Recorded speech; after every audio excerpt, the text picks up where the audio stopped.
This is the first in hopefully a long series of interviews I will be conducting with friends who are also historians and authors and people with an interest in World War II and military history.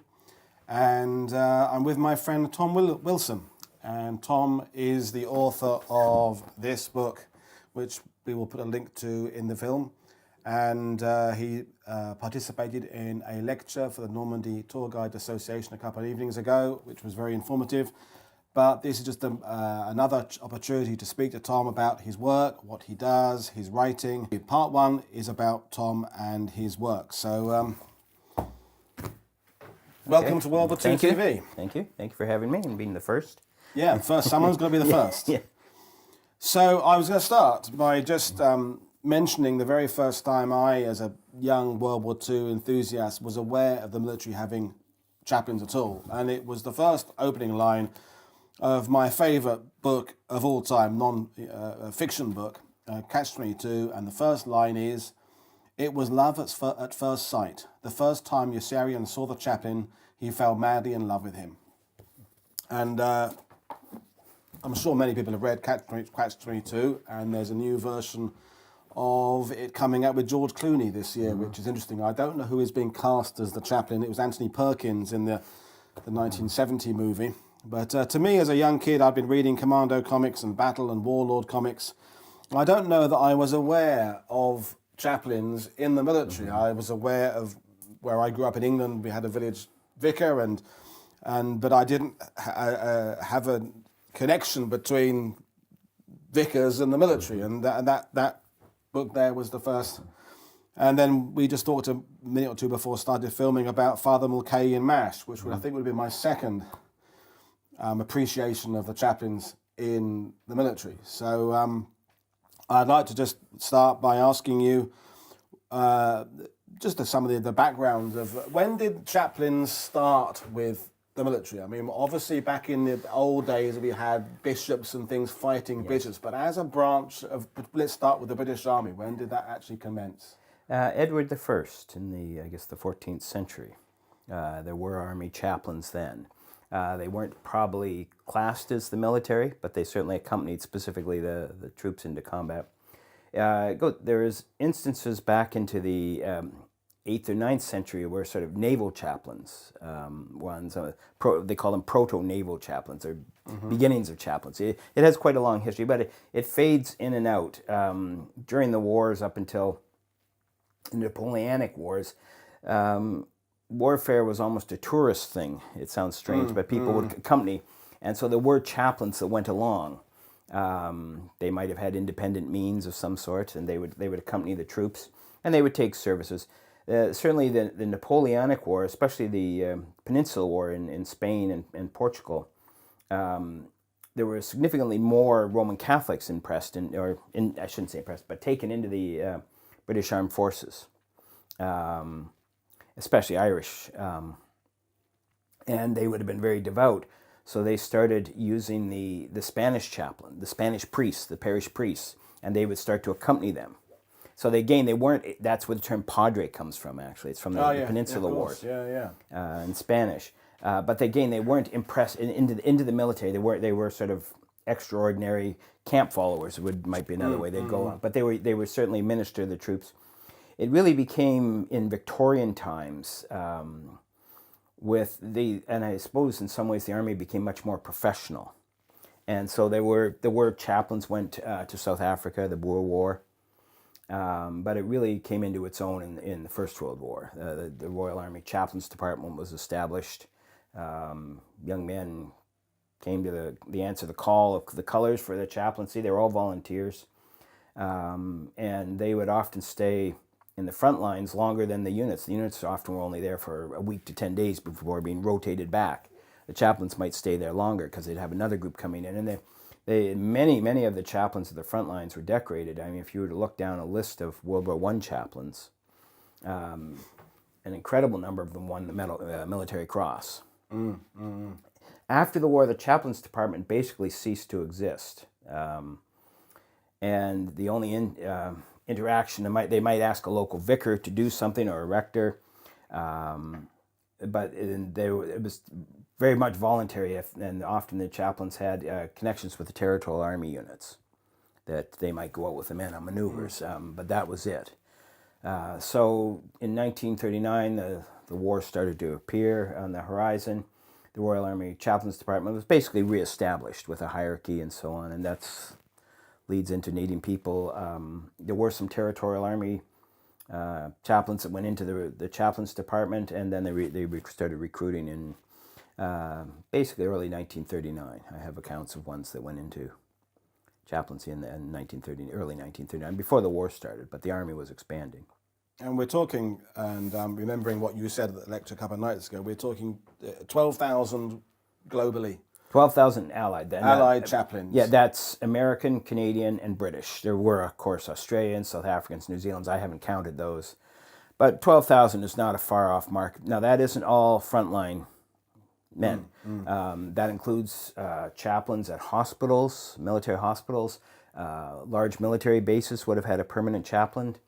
Many of those were men that were over 40 that couldn't go to the front line. They would do these other ones. They were in uniform though as well. So that yes, that's not a huge number on a war that had approximately 19 million Allied soldiers between the three. No, but as you confirmed, the second only to Bomber Command, RAF Bomber Command, in terms of losses. In terms of losses, they were men that felt they needed to be with their troops. They called them their troops. They were their congregation, their parish.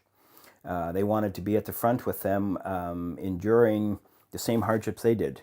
And the troops certainly appreciated that.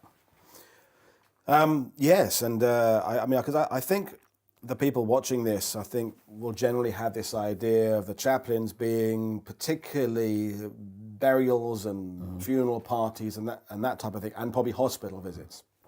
But that's just a small part of it, and they're I'm going to put words in your mouth, but they're kind of social workers. They are father figures, literally, no pun intended. They are a civilian, but not civilian connection with the military. They're not. They don't have a rank. It's an appointment. They have direct access. You said the other day, to the commanding officer. Yes.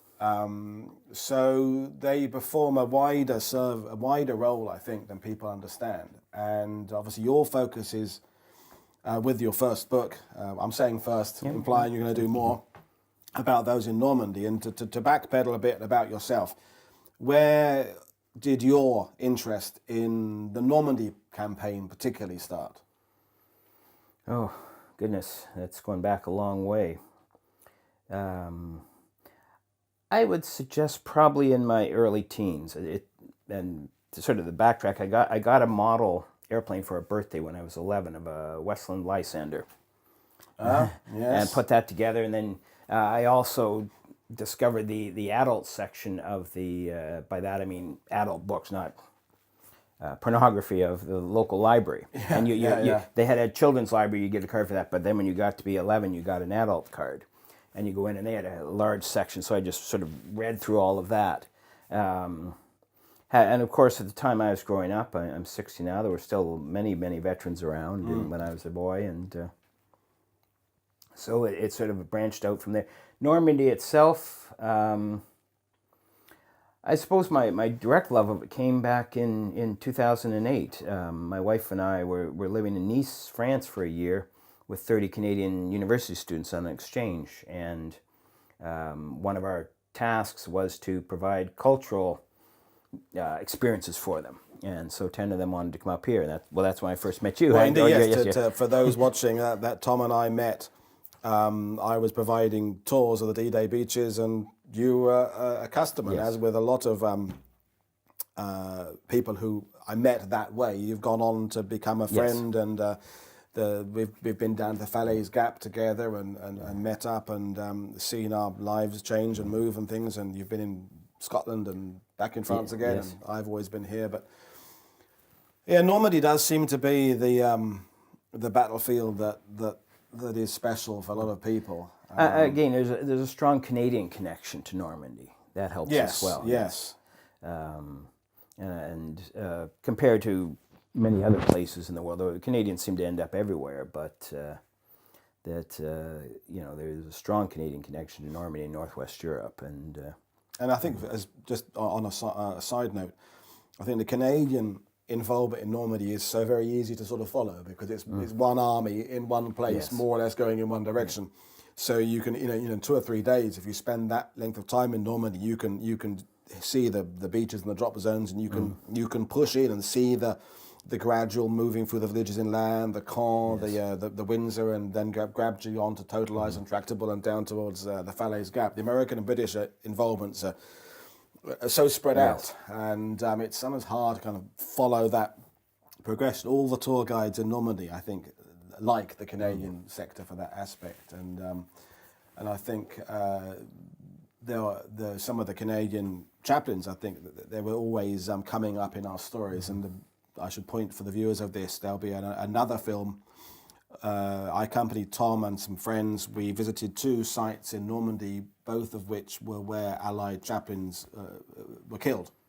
And there'll be another film that will, in the link somewhere below, about those 2 men and their deaths, and what Tom has not so much discovered, but refined lots of knowledge. I think no one really has tackled the chaplains as a sort of separate entity. There have been biographies of certain people and family members, and some of the men who fought, maybe not the correct term, but were here, participated, wrote their memoirs. But I think pulling it all together, and particularly the British, American, and Canadian, all in one spot, and your research has, I don't think it's turned things on its head, but it's just brought together, and you realise how these stories have grown and diverged and gone off track a bit, and so that'll be an accompanying film, and that will be Parry and Brown, the 2 will be tackling in that film there. But again, I probably should have said this earlier, but you have never been a military chaplain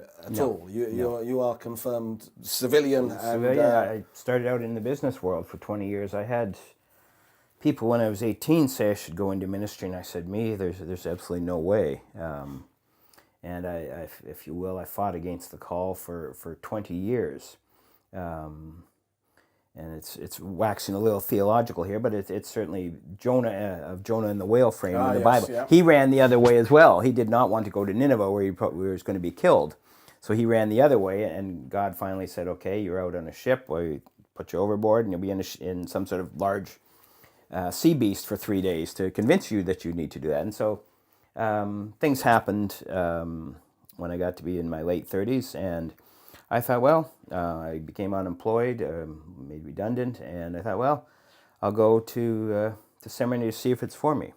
And here I am now. It was, obviously, yeah. So things change in your lives. And I had a couple of ideas or questions I would go, but I'm just going to wing it as I go along.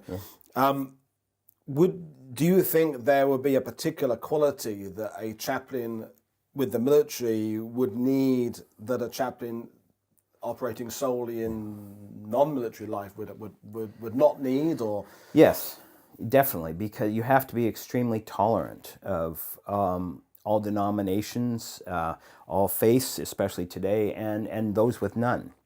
That you have to be, because there's still one of the chaplain's main role is morale. So you deal with everyone.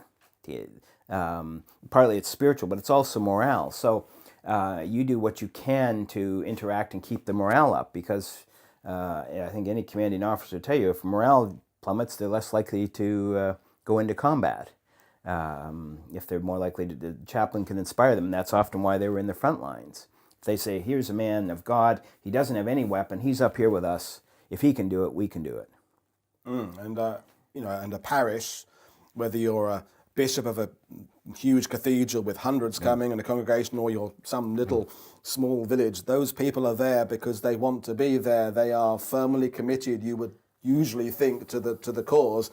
The military environment, as you say, you're going to have your people of faith, people without faith, people struggling with their faith because of the war going on as well. So you're more like a teacher, in that your children have been thrust into your flock, as opposed to coming to you through your doors to your church. So I think your point of tolerance, I think, is key to being able to survive in that environment. And it doesn't excuse you from your denominational responsibilities. If you were a Church of England padre, you would offer communion for those English soldiers, Church of England soldiers that wanted it. But you would also make sure that a truck was laid on, or 2 trucks, whatever, to take Roman Catholic troops to a local Roman Catholic church, for example, so they could have the Mass and confession. So you had to make sure you weren't just ministering to your own. And that's an important thing, because a lot of people, there were arguments in the First World War that, because especially in the Commonwealth armies, that the Church of England got favoritism. And it led to a complete change in structure of chaplaincy in World War II, and that they had one chaplain general in charge of it, with the equivalent rank of a major general. But underneath that, there were two lines: a Roman Catholic deputy and a Protestant deputy. Protestant covers a big range. Anybody that's not Roman Catholic is Protestant, and therefore they had 2 lines of command. Because, for example, a Roman Catholic chaplain, the men were on D-Day were issued condoms, prophylactics, as part of their kit. The Roman Catholic chaplain, when he was giving them their final Mass and their blanket absolution, and that's one thing soldiers get, people don't realize, is that men going into battle get a blanket absolution. The Vatican, the high Roman Catholic hierarchy, basically gives a full absolution of your sins. Oh, is that a card free? It is, okay, really, yes, right. yes. Well, okay, I didn't know that. And so he would talk about maintaining yourself and so on. And so outside the tent where we may have had that final Mass, there'd be a pile of these condoms that had been issued to the Roman Catholic soldiers. They weren't going to take them into battle. And some of the American units, they put them over the muzzles of their rifles. The rifles, yeah. The Catholics often didn't do that. They didn't want to even be seen with that. So you minister to everybody, but it's really trying to make sure everybody gets what they need. Sometimes it's just someone to talk to. And how, if you know, would they be trained to deal with all those different varieties? Would that be in the training stage, or would that be their own? Some of it is training. A chaplain takes a long time to train, not just as a chaplain, but remember, they always had to have a religious training beforehand. A soldier arguably takes about 6 months or so to get into the basic training. There's advanced training, but 6 months. And a pilot is about maybe a little over a year.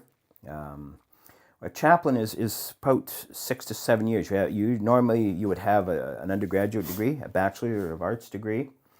Many of them had advanced degrees, a master's degree, and a few even had doctorates. So that's another 2 years. And then the church in those days didn't just send you out to a congregation. You normally went and worked as an assistant to an experienced priest for 2 to 3 years. It's called working your title. And you'd be an assistant curate, so that you would have experiences of doing funerals, weddings, baptisms, all those sorts of things that clergy do, preaching regularly. So you had a more life experience than many of the men. Not all of them, but you had certainly you're interacting with a variety of people. And you're older. Minimum age was 23 to be ordained, arguably. Yes. And touching on the British Army again, and the type of people you'd meet from my recollection, with the options of stamps on your dog tags, and there's CE for Church of England, RC Roman Catholic, but there's Plymouth Brethren, and Quaker, United Brethren, Methodist. I think there was 15 or so you could identify as, including an atheist. You could actually be regular in the British Army. To the best of my knowledge, there's no such provision in the American Army. And in burial, it's Cross or Star of David. At least then. But the British Army, you could be all sorts of lesser, not lesser in the sense of less important, but lesser and fewer people. You couldn't be an agnostic or an atheist in the American Army. We see that in the cemeteries in Normandy. You will see it in the Commonwealth cemeteries. There will be headstones that don't have a cross or a Star of David on them. That was the choice by the family, I understand, when the stone, they ask for the inscription, do you want a cross, a Star of David? And there are people that don't believe. And perhaps come back to the Americans, is that America is a secular state, and it always has regarded itself as that, but it also feels it has a state religion, which is Christianity. However, they've done studies, and even in blind studies where no one's going to know your answer, they've discovered people lied about going to church. America used to say everybody went to church on a Sunday. No, only about 50% of the people ever did, and it had dropped off significantly. Many people didn't, but they didn't want to admit that. So this is probably why you see only a cross or a Star of David in an American cemetery. But that's an arbitrary marker. In fact, obviously the Commonwealth realized that there was sort of that third option of belief. And I shouldn't say only, because in the Bayeux one, there's a Muslim buried, seaman, and so it has other symbols. I mean, and some of those that don't have a cross or are people of a just the form did not have a determined religion on it. They are of an undetermined faith. Yes. Not necessarily they're atheists. They may just have, or their family or orphan. They just didn't stipulate their faith. They had made no selection. I mean, you're talking people of 16, 17, 18 years old, who hadn't even got to that part of their life. In World War II, in the Commonwealth armies, church parades were not optional. You had to attend. And so even if you didn't believe, you generally attended, because often you might go to the sergeant major and say, well, I don't believe. And he would say, fine, you don't have to go, but you're going to end up cleaning the latrines that time while everybody else is on parade. Yes. Things like that. So it was sort of forced. It was like that when I was in the Boy Scouts. Yes. It was, you don't have to go, but if you don't, you'll be given something else to do. Yes, that's right. Army cadets, things like that, yeah. And that's often why men of other denominations than perhaps their padre would say, well, if they had a church parade on a Sunday morning, could we go, we want to go to the Roman Catholic Church or the Methodist Church. And the commanding officers did everything they could to ensure that they would go to that. They might send a sergeant along to make sure they went in, but they could go to their own denomination as well. Or they just go along because it beats cleaning latrines. Yeah, it does. As most things do. Yes. So, continuing on, and those chaplains that were here in Normandy, that has at least 7 years of religious training, and it's one in the British and Canadian Army per battalion usually. Yes, they tried to do that. There was always fewer than they wanted. I have one account of a chaplain who was killed. He was claimed by two different battalions. One was a field artillery, the other one was a light anti-aircraft battalion. He was ministering to both. They had a very wide remit. They were attached specifically to a unit, but if there was time, they would go and do services at other units as well that might not have had a chaplain or a chaplain of their denomination. For example, a Roman Catholic one might be assigned to one battalion, but he'd go and do other battalions or other units because he was the only Roman Catholic chaplain in the area. So they would move around that way. And they had a great deal of freedom because they had no command duties, if you will. They could move around to various things. They'd just go to the commanding officer and say, XXX battalion wants a service. Do you mind if I go over there? And the CO normally didn't say no. They were attached to a certain place. As you're well aware, the military likes to know where you're going to get fed. And some of the records say attached for rations and accommodations, everything except pay. They weren't attached to the battalion for pay. Their pay came from the chaplain's department. So they've got to be quite strong personalities because they've got their flock have to see them, but they don't have to see them. There's a strange thing going on there. They've got to be out there. They're proactive, and beyond as we established the burials and the other things, you've run through just a few of the things they've been involved on a day-to-day basis. Well, in camp or behind the lines, they might be involved in counseling of people. You'd have to talk to the padre if you wanted to get married. And he would then give you a recommendation that would go to your commanding officer. He might want to say, I want to meet your bride-to-be, for example, or why do you want to get married? One of the best reasons during the war was, of course, pregnancy. And in those days, you did not want any children born out of wedlock. That would be one. He would make sure that the forms were filled out. If it was possible, he would ensure that the marriage would take place in a local church normally. They did things to help morale. That was, again, the morale and spiritual warfare, or not spiritual warfare, but spirituality are two of their main remits. Morale might be, as soldiers often get very bored when they're in camp between trainings. It's hurry up and wait. So he'd say, okay, well, we're in camp and people can only parade and march so much. Why don't we organize a sports day? And they would have it's like a field day. They would have running, Canadian American baseball, and in the British sense, football matches. They might have boxing matches. It was also a good way for men to get pent-up aggression out of their system by channeling it. Yeah.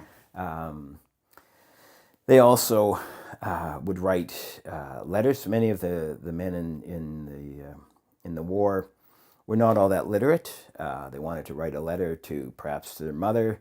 She's writing to them saying, "Why aren't you writing back?" Well, they might not have been able to write a letter. They could sign their name, but he would sit down and write this or talk about it. What can I say? There's the famous, it's more American term, but Dear John letter. Yeah, of course. A girlfriend or a wife at home has said, "I'm leaving you," talking to the soldier about that. Depending upon where it was, he might be able to arrange leave to go home to maybe sort the situation out for the soldier.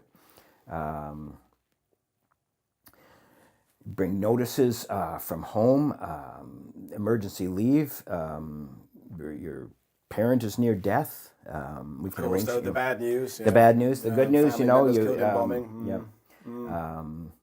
There's certainly, I think most of your visitors or watchers will have seen Saving Private Ryan, where the chaplain and the military officer drive up, accompanies them up to offer prayers and so on. That was a big part of it for base chaplains and so on.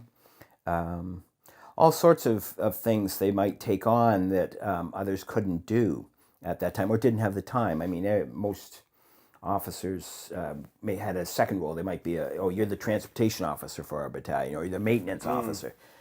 He could take on some of the other things so that the armed officers didn't have to do it. Yeah, you're just a spare officer. Yes. Although you're not an officer, but you are an officer. To just be a supervisor. I think they take them swimming parties, that sort of thing. They were responsible, and they had the authority of an officer, even though they weren't. They had they weren't directly in the chain of command, but they still had to be respected as an officer. And for example, the navies didn't have, chaplains wore officers' uniforms, but no rank. Of course, so you know it was an officer's uniform. You know, well, he doesn't have a rank, but he still, the Navy or whatever classifies them as an officer. They would have had that bearing of like when I was a child, you naturally defer to authority figures, policemen and vicars, and whatever your beliefs were. And I remember as a child that there was a shortcut to our school through the churchyard, and you'd make sure the vicar wasn't there. Not that he would grumble at you, but if you did, you would just walk past. You didn't muck around in front of the vicar. You would, or the policeman. You would in front of your next door neighbour. The vicar was someone who was a more authoritative figure, and I think. Changing the subject slightly, I think one of the things I find particularly interesting, and we may touch on this in a second little part of the film, is the chaplains, I would think, would have to accept the fact that the war situation is bringing a whole slightly different set of rules to play that would not be at play with a civilian posting in a parish. In that. A story of my own, not directly connected with chaplains as such, but it came up on a tour last year, and we were talking. The lady in the tour mentioned all the illegitimate babies and war brides and English girls being made pregnant by American GIs and British and Canadian paratroopers and what have you, this, that, and the other, and she was just disgusted by it, and she made this big point about saying how disgusting it was that people were allowing their morals to be so loss of morale in war, and I just try to put it from another point of view and say, imagine some dance in London in 1943 where the girls there are hungry, and there's not much food in England. They've got not much. They're being bombed. There's not much social life, and they're going to dances. And there are British soldiers who might be posted to Palestine or Burma. There's aviators who are on a 4-day break between flying B-17s into Germany, and they may get shot down the very next mission, and that's the atmosphere that's going on, and people are living for that very moment. And who are we to judge an 18-year-old kid and an 18-year-old girl who get up to something that in another era, another time would be considered wrong, but in that era. So the chaplains, I would imagine, would have to be dealing with situations on a daily basis that they're having to be a little bit more tolerant of. You're going back to your tolerance of, than they would be. They can't endorse but they have to be a little bit more. Yes, they didn't normally condemn less the judgmental. people, but they would say one of the big concerns in World War II, of course, was venereal disease that can take men out of combat. Yes, and that all was. Yeah. And they would say that do you want to go home and take this home with you, this disease home with you that you might get? But yes, the reality is in wartime, especially where it's a different situation, say in Canada, the center of Canada or the center of America, that the civilians didn't know when they might be bombed, especially in along the coastline. And the soldiers didn't know if they were going to come back. These are young men. Society has said, well, one of the things that makes you a man is that you've had sex. I don't want to die a virgin. And so the Padres will say, well, yes, you can, but also you need to be not leave some woman in trouble, as they said in those days. They were always issued prophylactics, powder and condoms before they went on leave, and it reminds them to use them. But a lot of it dealt with was medical. We don't want VD. When and some of the rates skyrocketed, and they were, what can we do to stop this? The chaplain might give more sermons about that, which takes a lot, because in the church even today we say that there's two things that are hard to preach. One's more than the other. Sex is hard to preach from the pulpit. Dealing with money is even harder. But those two are very touchy subjects by people. Well, indeed. And so you deal with men who are going into combat. They're scared. Just holding someone close can help ease those fears. Someone to comfort you. Men don't generally cry in front of other men, but they might be able to in the arms of a woman. That they could feel, they can release and perhaps tell their fears. And so the chaplains didn't promote it, but they certainly understood it. But they also understood the ramifications of what can happen. Because I think I've read a few accounts by chaplains, and I'm really using them for their locations and dates and things like that. And I haven't read many, not as many as you obviously have, but I've not really seen a chaplain going into his changing of his role. It's there. Have you to the chaplains you read of, have they confronted the fact they're having to lessen their moral standards a bit during a war, or they're having to learn how to be more tolerant, or do they just not mention it at all? People often think clergy are extremely naive. We're supposed to be very nice and meek and mild. And I'm going to use a religious passage from Christ here. It says, you have to be innocent as lambs and as wise as foxes. Yeah. You have to understand. You have to understand people and realize people are only human, and soldiers are only human. Many of them are hundreds, if not thousands of miles from home. Their loved ones, they're often very young. And so that there was a gendarmerie chaplain at the event the other night. Yeah, of course, yes. And he made an interesting comment at the end that when he was serving on the Charles de Gaulle aircraft carrier, he was the chaplain assigned to it.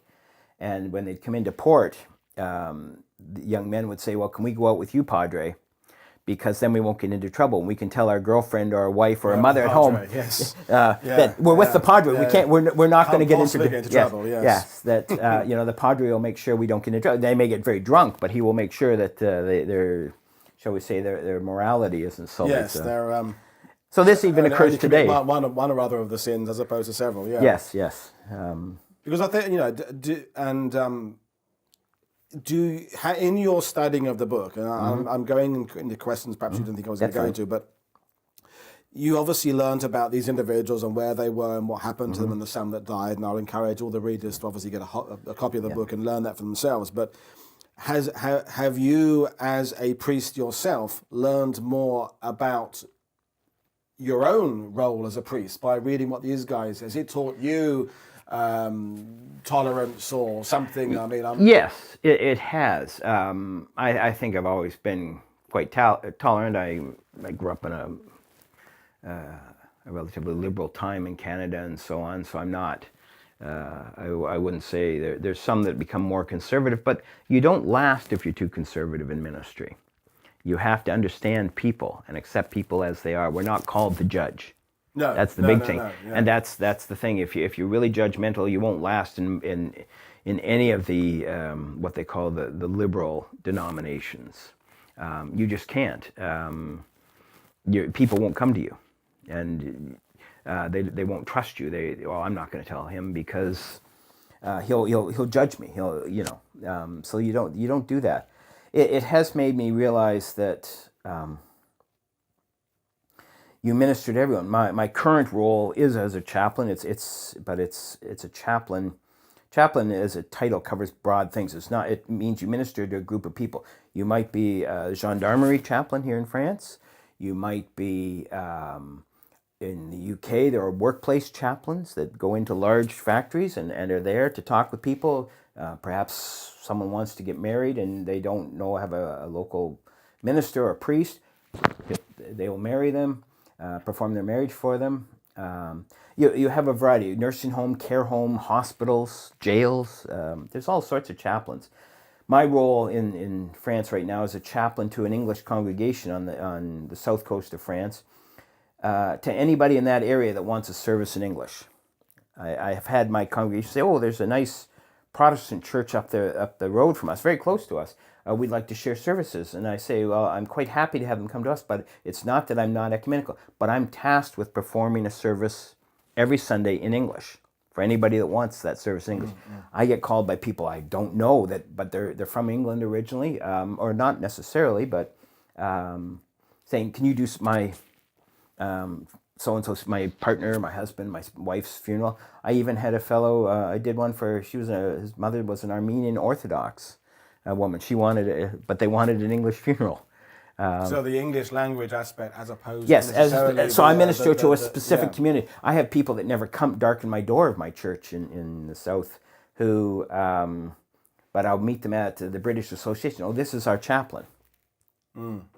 Very similar to soldiers. They might not darken the door of the chaplain's denomination when he offers a Sunday service, but they'll still say, that's my padre, that's my chaplain. The relationship is there. And I'm there. I sometimes have people contact me about questions or things like that, theological questions. Why did this happen? Why did my partner suddenly drop dead of a heart attack in hospital a week after he went in? These sort of things. There are these questions people have. And the local clergy generally are regarded as the speaking for God. We're the theological experts. Although I think anybody that will say we don't always have the answers. Can't always. Of course. And bringing it back to that made me think of something. Yes. The military chaplains who are operating in hierarchy with military officers. Now, the military officers, if you're in a particular, an armoured regiment, there are training manuals coming out with updated tactics, and we are now going to use this Mark III weapon. We have been using the Mark II. And so they are addressing the problems they're coming up with to a established by the, if you like, the War Office line. As the war is developing, the chaplains are dealing with the various things that are coming along, the seeing civilian death, destruction of cities, and later on concentration camps, and perhaps the chaplains involved with the RAF or the Air Forces and the bombing of civilians, and the fact we're doing this.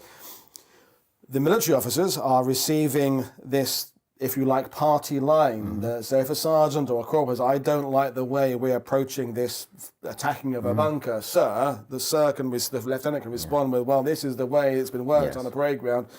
The chaplains, how are they getting any advice coming to them centrally for this, or is this something they would be learning as individually? Dealing with men saying, what's it all about, sir? But aren't we killing civilians? There were, initially they had to form, just as you said, a way of training the chaplains. Knowing who to salute, who not to salute, the rank structure, how to, at least basic marching. They had to learn all those things. And yes, they did come up with chaplains' manuals that came out, interacting with things. One of the big innovations in it wasn't right at the beginning of the war. It happened late 1941, what they called the Chaplains of the Padres Hour, which each platoon once had an hour a week with the chaplain to ask any questions they wanted. Okay. And that came out from training. Well, we need to talk to the men. There's one of the Canadian chaplain Walter Seaman, who joined up as soon as the war started in the east coast of Canada, and I've seen his records. There's no indication he took any training at all.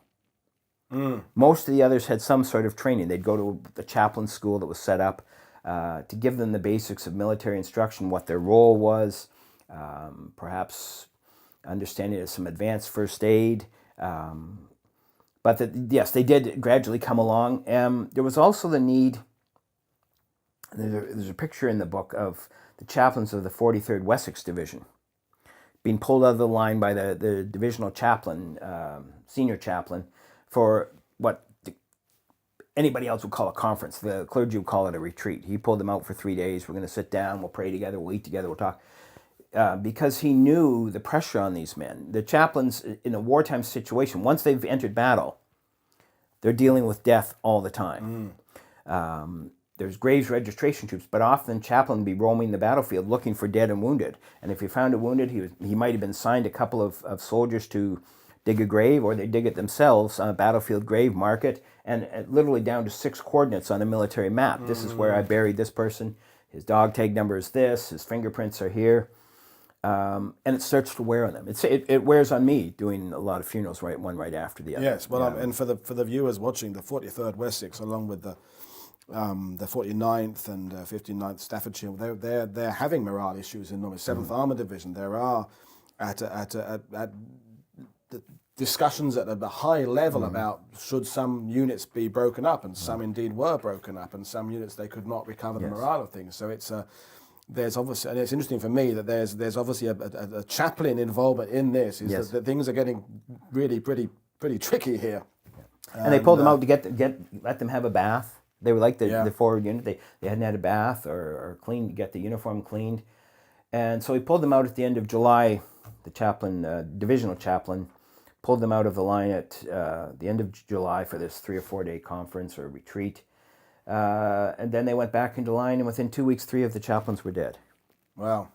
So that this was their sort of last hurrah, if you will. They were cleaned up, and then they went back into the line. And so... that tells a lot, I think, doesn't it? It's and I remember a particular thing, 29th Division, American Division, told me about... the men suffering, this is not chaplains, but the men suffering from what they would call, this particular veteran referred to as the wobbles. And the wobbles was when some kid in some squad is starting to get a bit nervy, and he's not at the stage yet where it's causing a problem, but they're worried about it getting to a point where he starts, what's it all about? They were getting killed every day, because that type of negativity spreads like wildfire, and people were being sent back on medical grounds. But in the 29th Division, I don't know whether a divisional thing or I forget which regiment he was with, it was a regimental thing, but these men who were showing the wobbles were posted to the chaplain for a few days, just to be his assistant, drive a jeep, tidy up, blah, blah, blah. And it was another burden on the chaplain who is doing his ordinary work, and he's now acting as a psychiatrist, if you like, to prevent this poor young kid from going completely off the deep end. And the veteran I spoke to said it had incredibly high success rates. And I don't know what the chaplain, he didn't know particularly what the chaplain was saying to these kids, but sort of bigger things like don't worry about it, son. There's a bigger picture going on. Don't just take it one day at a time. We're all scared. And these kids would recover and then go back into their unit and be perfect soldiers again. But that's very early understanding of people PTSD. I assume we call it now. So, but the responsibility put on chaplains is that the medical branch isn't dealing with it. Oh, just give it to the chaplains. Just boom, that'll be their problem. And obviously they were doing it very well because... Well, the medical staff would have been very busy with real injuries, not wounds, not dismissing. One of the things that, and in most denominations, clergy get at their ordination, and it sounds perhaps a little magical, is that the ability to lay hands on for healing. In most Christian traditions, you have it.